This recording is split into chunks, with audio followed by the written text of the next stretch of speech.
Halo semuanya, perkenalkan nama saya Komang Setiasa Sulaiguna. Saya dari kelas 10-2. Di sini saya akan membahas tentang Dokuritsu Junbi Kyosakai atau BPUPK dan Dokuritsu Junbi Inkai atau PPKI. Yang pertama, kita akan membahas tentang Dokuritsu Junbi Kyosakai atau yang kita kenal dengan sebutan BPUPK. BPUPK merupakan badan penyelidik usaha-usaha persiapan kemerdekaan yang didirikan pada tanggal 29 April tahun 1945, yang dimana bertepatan dengan hari lahir Kaisar Hirohito.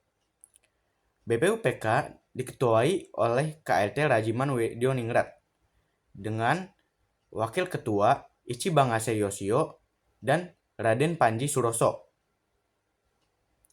BPUPK terdiri atas 62 anggota warga negara Indonesia dan 7 anggota warga negara Jepang. BPUPK melaksanakan sidang sebanyak 2 kali. Sidang pertama BPUPK membahas tentang dasar negara, yakni Pancasila pada tanggal 29 April sampai 1 Juni 1945.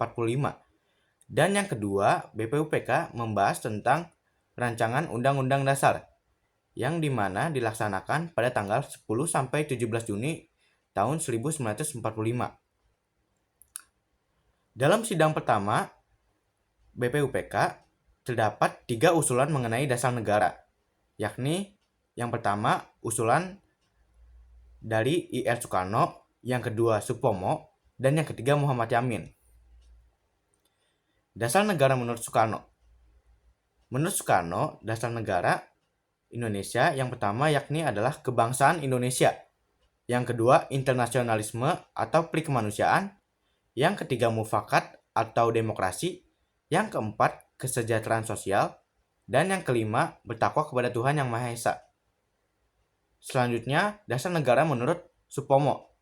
Yang pertama ada persatuan, yang kedua ada kekeluargaan, yang ketiga ada keseimbangan lahir dan batin, yang keempat ada musyawarah, dan yang kelima keadilan rakyat. Selanjutnya, dasar negara menurut Muhammad Yamin.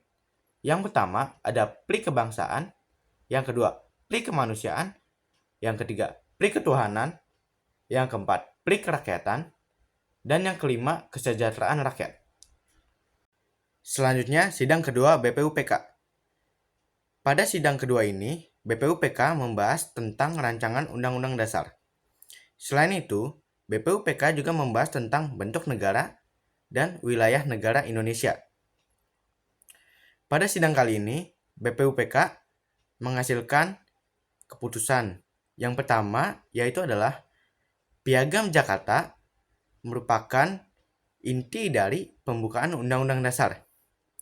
Yang kedua, mayoritas peserta sidang sepakat jika bentuk negara Indonesia adalah negara republik. Yang ketiga, wilayah Indonesia meliputi Kepulauan Indonesia yang sebelumnya merupakan wilayah dari Hindia Belanda. Selanjutnya, saya akan membahas tentang Dokuritsu Junbi Inkai atau yang kita kenal dengan sebutan PPKI. Pada tanggal 6 Agustus 1945, terjadi peristiwa besar yang dimana 2 kota besar di Jepang, yakni Hiroshima dan Nagasaki, dibom atom oleh negara Amerika. Hal ini menyebabkan Jepang menyerah kepada sekutu dan menyebabkan kekosongan kekuasaan di Indonesia. Menyadari hal tersebut, para pendiri bangsa tidak ingin menyanyiakan kesempatan tersebut dan segera membentuk Panitia Persiapan Kemerdekaan Indonesia atau yang kita kenal dengan sebutan PPKI. PPKI dibentuk pada tanggal 9 Agustus 1945 yang diketuai oleh I.R. Soekarno dengan Wakil Ketua Muhammad Hatta. PPKI melaksanakan 3 sidang. Sidang pertama pada tanggal 18 Agustus 1945 yang dimana PPKI mengesahkan Undang-Undang Dasar 1945 dan mengangkat I.R. Soekarno dan Muhammad Hatta sebagai Presiden dan Wakil Presiden Indonesia. Yang kedua, pada tanggal 19 Agustus 1945. Pada sidang kedua ini, PPKI membentuk Komite Nasional Daerah atau yang disebut dengan KNID. KNID dibentuk dengan tujuan membantu kepala daerah atau gubernur. Selanjutnya, sidang kedua pada tanggal 22 Agustus 1945. PPKI membentuk Komite Nasional Pusat atau yang disebut dengan KNIP. KNIP merupakan badan pembantu presiden yang dibentuk untuk membantu menjalankan tugas-tugas lembaga legislatif sebelum terbentuknya Dewan Perwakilan Rakyat atau DPR. Sekian video dari saya, kurang lebihnya mohon maaf. Terima kasih.